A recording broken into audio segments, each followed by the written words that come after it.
నమస్కారం అండి. ఎవరమ్మా? ఇక్కడ బాలమణి గారని. నేనేనమ్మా. దుబాయ్ నుంచి వచ్చింది మీరే కదా? పాండురంగారావు గారని ఒక ఆయన నిన్న మిమ్మల్ని కలిశారు కదా? కలిశాడమ్మా. మాటల్లో తెలిసింది అతను మా అక్కయ్య గారు అబ్బాయి అని. ఆ విషయంలోనే కొన్ని వివరాలు నాకు కావాలి. లోపలికి రా.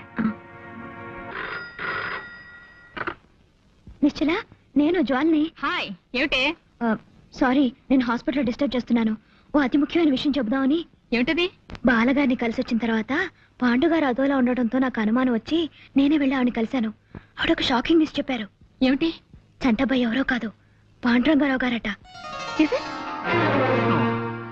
నేను ఒప్పుకోను. నేను చంటబ్బాయిని కాను. బాలగారితో నేను మాట్లాడానని చెప్పాను కదా. ఆవిడే కాదు, బ్రహ్మరుద్దులు దిగొచ్చి చెప్పినా నేను ఒప్పుకోను. నన్నుగానే ఉండనివ్వండి, పాండురంగారావుగానే ఉండనివ్వండి. నాకు కొత్త పేర్లు పెట్టి కొత్త బతుకుని ఇవ్వాలని ప్రయత్నించకండి. మీ కోపాన్ని కారణం ఊహించగలను. నాన్నగారు అమ్మకి భయపడి ఇన్నేళ్లు మిమ్మల్ని దూరంగా ఉంచారు. తను చేసిన తప్పుకి ఆయన ఎంతో బాధపడుతున్నారు. దయచేసి జరిగింది మర్చిపోయి. ఎలా మర్చిపోమంటారు? నేనెలా మర్చిపోగలను? కోటీశ్వరుడైన తండ్రి ఉన్నా అమ్మ 4 ఏళ్లలో పాచి పని చేసుకుని బతికిన జ్ఞాపకాలని మర్చిపోమంటారా? వచ్చే రాబడి చాలక నా మందుల కోసం అమ్మ తన అభిమానాన్ని చంపుకొని రాత్రులు చీకట్లో కలిసిపోయి శోకదేవతల కన్నీటితో ఊళ్ళో అడుక్కున్న సంఘటనల్ని మర్చిపోమంటారా? తండ్రి ఎవరో తెలియని బిడ్డ అని లోకం నన్ను చేసిన ఎగతాళిని మర్చిపోమంటారా? చచ్చిపోయిన అమ్మను తగలబెట్టడానికి డబ్బులు లేక ఏం చెయ్యాలో తోచని 7 ఏళ్ల వయస్సులో నేను గుండె పగిలేలా ఏడ్చిన ఏడ్పును మర్చిపోమంటారా?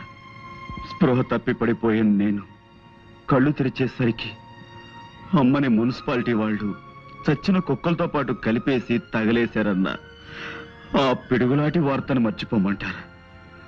ఇంత పెద్ద లోకంలో ఆకలేసి నేను ఏడిస్తే గుండెల్లో దాచుకునే ఒకే ఒక వ్యక్తి అమ్మా ఇక లేదని, తిరిగి రాదని తెలిసిన ఆ క్షణంలో పేగులు తెగిపోయేలా అమ్మా అమ్మా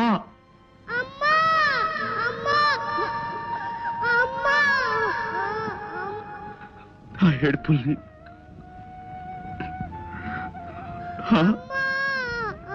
అడుక్కోకూడదని అభిమానం ఓవైపు పగ్గాలు వేసి ఆపుతున్నా ఆకలికి తట్టుకోలేక మొదటిసారి నేను చెయ్యజాపి అడుక్కున్న క్షణంలో నా మనసు పడ్డ రంపపు కోతని మర్చిపోమంటారా? ఎండకి ఎండుతూ వానకి తడుస్తూ చెట్టుకైనా కప్పుకోవడానికి తలదాచుకోవడానికి ఆకులు ఉంటాయి. నాకు జానుడు ఆశ్రయం కూడా లేదే అని నేను కుమిలిపోయిన సంఘటన మర్చిపోమంటారు? గాలికి పుట్టి ధూళికి పెరిగిన నేను తండ్రెవరో తెలియదంటే నన్ను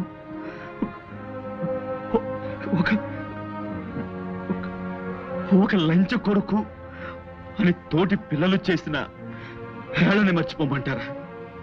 ఆ చిన్న మనసులో డబ్బు లేదనే కదా నాన్న అమ్మను వదిలిపెట్టి వెళ్ళిపోయాడు.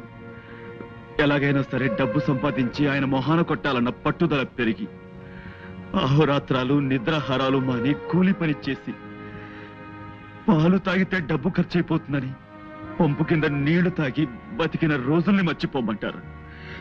ఎలా ఎలా ఎలా మర్చిపోమంటారు చెప్పండి? ఆవేశపడకండి ప్లీజ్, నా మాట వినరు. మీరు చెప్తుంటేనే నా కళ్ళు చెమర్చాయి. ఆ కష్టాలు అనుభవించిన మీకు ఇంకెంత బాధగా ఉంటుందో తెలుసుకోగలను. Please control yourself. మీరిన్ని కష్ట నష్టాలు అనుభవించడానికి మా నాన్నగారి కారకులు. తప్పు ఆయనదే. ఇప్పుడు ఆయనే క్షమాపణ చెప్పుకుంటారు.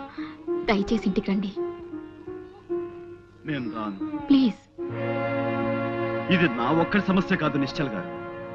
ఈ దేశంలో ఏడాదికి 10 లక్షల మంది అనాథ శిశువులు పుడుతున్నారు. వాళ్ళంతా వాళ్ళుగా ఏ చెట్టు నుంచో పుట్టలేదే.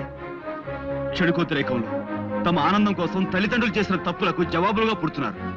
ఆ పుట్టిన బిడ్డల్ని పురుటికందులుగానే మెడపిసికి చంపి ఏ చెత్త కుండీలో పారేసి చేతులు దులుపుకుంటారు తల్లిదండ్రులు. వాళ్ళకి ఎవరిచ్చారా హక్కు? 100 ఏళ్ల నిండు జీవితం ముందున్న ఆ పసికందుల్ని ఈ లోకంలోకి తెచ్చిన వాళ్ళకి వాళ్ళ ఆలాపాలా చూసే బాధ్యత లేదా? అది బరువు అనుకునే వాళ్ళు వాళ్ళ పుట్టకెందుకు కారుకులు అవ్వాలి? తల్లిదండ్రుల భుజాల మీదెక్కి ఆడుకునే తోటి పిల్లలను చూస్తుంటే ఆ పసికందుల గుండెలు ఎంత బాధతో మూలుగుతాయో ఊహించగలరా మీరు? లోకం మీద కసి పుడుతుంది, మనుషుల మీద కక్ష పెరుగుతుంది. ప్రేమకు నోచుకొని ఆ గుండెలు బండలుగా మారి ఆ అనాథ శిశువులు నేరస్తులుగా, దొంగలుగా, కూనీకోరులుగా మారిపోతారు. ఈ పక్కనే ఉన్న అనాథ శరణాలయం మీరెప్పుడైనా చూశారా? అందులో ఎవరికి పుట్టావో, ఎందుకు బతుకుతున్నావో తెలియని ఎందరో పసికందులు ఉన్నారో మీరెప్పుడైనా గమనించారా? లేదు. మీ ఉన్న వాళ్ళ కళ్ళు చాలా చిన్నవి, మీకు అవసరమైనవే మీ కళ్ళ కనిపిస్తాయి. అందుకే మీలాంటి వాళ్ళంటే నాకు చాలా.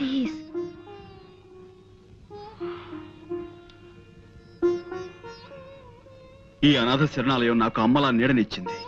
అందుకే ఇప్పటికీ నా సంపాదనలో చాలా భాగం ఇక్కడ ఉండే నా తమ్ముడికిస్తుంటాను. చేసిన తప్పుకి ప్రాయశ్చితంగా నాన్నగారు అనాథ శరణాలని కొంత ఆస్తి రాసిచ్చేలా నేను చూస్తాను.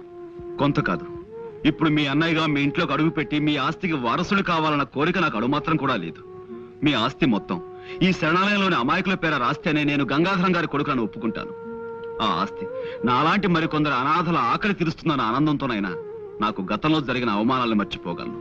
అలాగే మిమ్మల్ని చూడాలని నాన్నగారు తహతాలాడిపోతున్నారు. మీరేం చెమన్నా చేస్తారు. నేను ఇప్పుడే ఆయనతో మాట్లాడి ఒప్పిస్తాను. హలో నానా, నేనే. ఏమిటమ్మా, ఎక్కడి నుంచి? ఇక్కడే పాండురంగారావు గారి ఇంటి నుంచి. ఏమిటలా కంగారు పడుతున్నావు? ఇప్పుడే అన్నయ్యని కలిసాను నాన్న. అన్నయ్య ఎవరమ్మా? పాండురంగారావు గారు. అంటే మన పాండువా? అవును, దుబాయ్ నుంచి వచ్చిన బాలగారితో జ్వాల మాట్లాడిందట. పాండుగారే చంటపైన తెలిసింది. నిజమా? భట్టు, పాండురంగారావు ఏమని చంటే బయట